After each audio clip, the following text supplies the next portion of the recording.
જય ગિરનારી મિત્રો મિત્રો તમે આ શાકભાજી ખાધું દરેક લોકોએ હશે, પણ તમને આના ફાયદા નહીં ખબર હોય કે આ શાકભાજી ખાવાથી આપણા શરીરમાં શું ફાયદો થાય છે. એ અચૂક એટલે અચૂક તમને નહીં ખબર હોય. હું તમને આજે આના બેસ્ટ ફાયદા જણાવું છું. અને ખાસ કરીને જે લોકોને મળ સાફ ન આવતો હોય ને એ લોકો તો ખાસ આ વિડીયો જોજો. બીજું કે B12 અને મિત્રો સુશ્રુત ઋષિ છે ને એ તો ખાસ આનો તાવનો એક બેસ્ટ પ્રયોગ આપે છે. અને સોઢલ ઋષિ છે એને હાથી પગા ઉપરનો એક બેસ્ટ પ્રયોગ આપ્યો છે. આપણે આજે તમામની વાત કરવી છે કે આ વનસ્પતિ અને આનું જે શાક છે, આના જે ફળ છે એ આપણને શું ઉપયોગી છે. બરાબર, તો પહેલાં હું તમને આના સામાન્ય નામ આપી દઉં કે ગુજરાતમાં મિત્રો છે ને અમુક લોકો આને કંટોલા કહે છે, કંટોલા.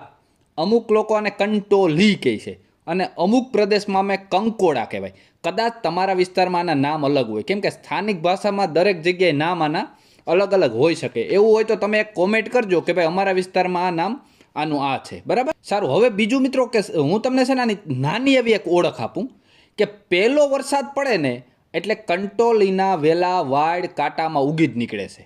બરાબર, કુદરતી રીતે. હવે એ ઉગવાનું કારણ એ હોય છે કે કારતક મહિનો આવે ને, કારતક મહિનો એટલે આના વેલા સુકાઈ જાય. બરાબર, શું ઓટોમેટિક વાડ ઉપર સુકાઈ જાય. પણ જમીનમાં તમે ખોદો ને તો એક બટેટા જેવો આનો કંદ નીકળે, એક ગાંઠ નીકળે, કંદ.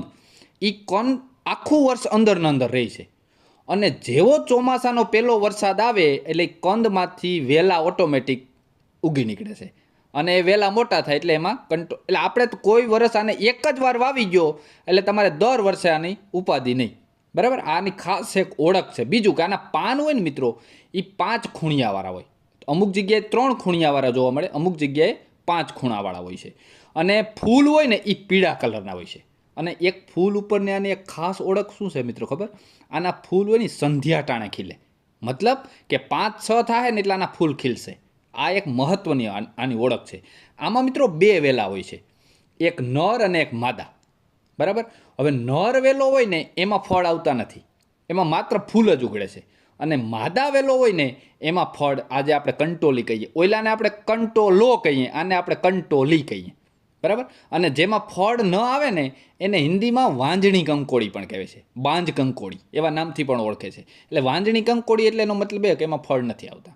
અને એની ગાંઠનો પણ ઉપયોગ થાય છે મિત્રો. આની ગાંઠ છે ને એ પણ ઉપયોગી છે. બરાબર, એટલે સારું. હવે હું તમને આના ઉપયોગની વાત કરું એ પહેલાં એક ખાસ વિનંતી મિત્રો કરવા માગું છું. તમને એમ થાય કે ના બેસ્ટ પ્રયોગ આપ્યા છે, બરાબર, વિડીયો પૂરો જોયા પછી નિર્ણય લેજો કે મને સારામાં સારા કંટોલાના પ્રયોગ છે. એક લાઇક આપજો. અને હા, ચેનલમાં ન હોય તો સબસ્ક્રાઈબ કરજો મિત્રો. અદ્ભુત હું તમને વનસ્પતિના પ્રયોગ આપીશ આ ચેનલમાં. સારું, પહેલો પ્રયોગ આવે છે મિત્રો સુશ્રુત ઋષિનો. બરાબર, સુશ્રુત ઋષિ એમ કહે છે કે જે લોકોને તાવ આવતો હોય ને, જો અહીંયા ફોટા પણ મૂકું છું, કટિંગ સાથે, સબૂત સાથે મૂકું છું, તમને એમ ન થાય કે એમને વાતો કરીએ અમે. જે લોકોને તાવ આવતો હોય ને એ લોકો, અથવા તો આડકસરીયો તાવ, વારંવાર 2, 5, 15, 20 દિવસે તાવ આવતો ને એ લોકો છે ને ચોમાસામાં આનું શાક સૌથી વધારે એને ખાવું. એના ઉપર બેસ્ટ અને બેસ્ટ આ શાક છે. બરાબર, સુશ્રુત ઋષિનું આવું કહેવું છે. બીજો પ્રયોગ એવો સોઢલ ઋષિ આપે છે. જો એનું પણ અહીંયા હું એક કટિંગ મૂકું છું.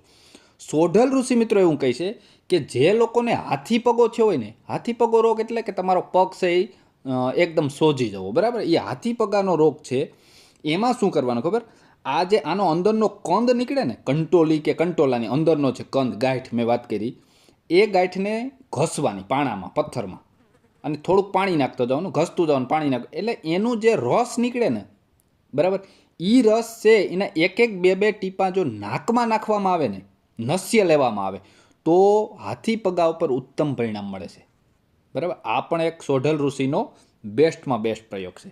હવે ત્રીજો કે મિત્રો જેને મળ સાફ નથી આવતું, ટૂંકમાં પૂરી રીતે એનું પેટ સાફ નથી થતું, બરાબર, એ લોકોએ ખાસ તમે પ્રયોગ કરજો. બરાબર, આ જે શાક છે ને કંટોલાનું, એનું શાક બનાવીને તમે ખાશો ને એટલે તમે 15 દીમાં તમને રિઝલ્ટ હશે. 15 દીમાં આનું શાક ખાશો ને એટલે તમારું પેટ છે ને ઓટોમેટિક સાફ આવવા માંડશે. પણ અદ્ભુત એટલી વનસ્પતિ છે મિત્રો. અને હા, પિત્ત જેને વધી જતું હોય, બરાબર, પિત્ત જેને વારંવાર વધી જતું હોય એની પિત્તનું પણ શમન કરવાનું આ કામ કરે છે. ટૂંકમાં પિત્તને કંટ્રોલમાં રાખવાનું આ કામ કરે. ટૂંકમાં છે ને વાત, પિત્ત અને કફ ત્રણેય દોષ ઉપર આ વનસ્પતિ કામ કરે છે મિત્રો. હવે મિત્રો તમને એક માહિતી એ આપવા માંગુ છું કે આપણે શીતળા સાતમ હોય, હમણાં આવશે સાતમ આઠમ, બરાબર? તો શીતળા સાતમની દે આનું શાક બનાવી અને આપણે રાખીએ અને આઠમના દિવસે આને ખાઈએ, બરાબર? એટલે ટૂંકમાં વાસી શાક ખાવાનો પણ પરંપરા છે. એના ઉપરથી એવું થાય છે કે આ વનસ્પતિ છે એ B12માં 100% કામ કરતી હશે. જેને B12ની કમી હોય એ લોકો આનું શાક અચૂક ખાજો. મિત્રો આ જે કંટોલી હોય ને, કંટોલા એના ફળ, એમાં ફોલેટ નામનું રસાયણ એક હોય છે. આ ફોલેટ નામનું રસાયણ છે ને ગર્ભવતી સ્ત્રીઓ માટે બહુ ફાયદાકારક હોય છે. જે સ્ત્રીઓ ગર્ભવતી હોય એ આનું શાક વધારે ખાય ને, બરાબર, દાખલા તરીકે 2-3 દિવસે આનું શાક, અત્યારે મોસમ છે તો ખાવી, બરાબર, તો એને ટૂંકમાં નોર્મલ ડિલિવરીમાં ખૂબ મોટો લાભ થાય છે, આવું કહેવામાં આવે છે. આંખ માટે પણ બેસ્ટ. વિટામિન એ આ ફળમાં બહુ હોય છે.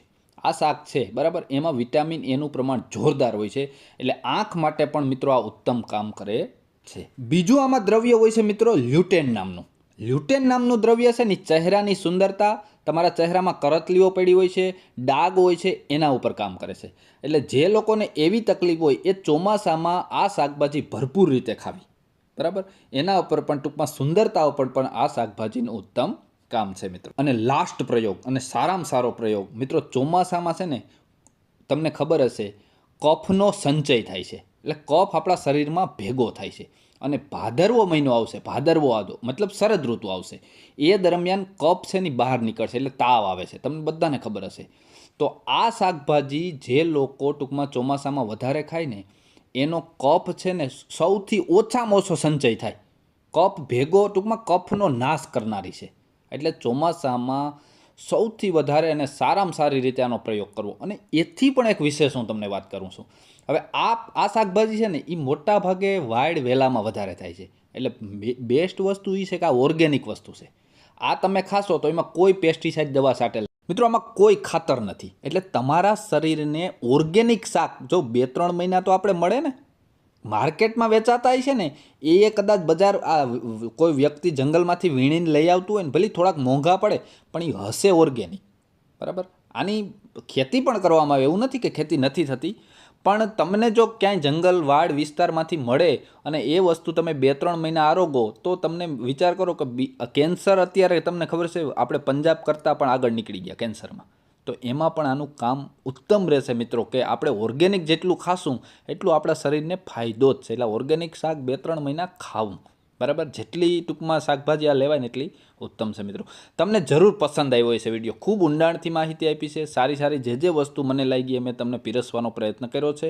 વિડીયો શેર કરજો, લોકોને કંટોલા પ્રત્યે જાગૃત કરજો તમે, જેથી કરીને આપણા ગુજરાતમાં કંટોલાનું શાક વારંવાર ખવાય અને લોકો ઓર્ગેનિક શાક તરફ વળે એ જરૂરી છે મિત્રો. અને ફાયદા પણ અસંખ્ય છે. સારું, જય જવાન, જય કિસાન, જય આયુર્વેદ.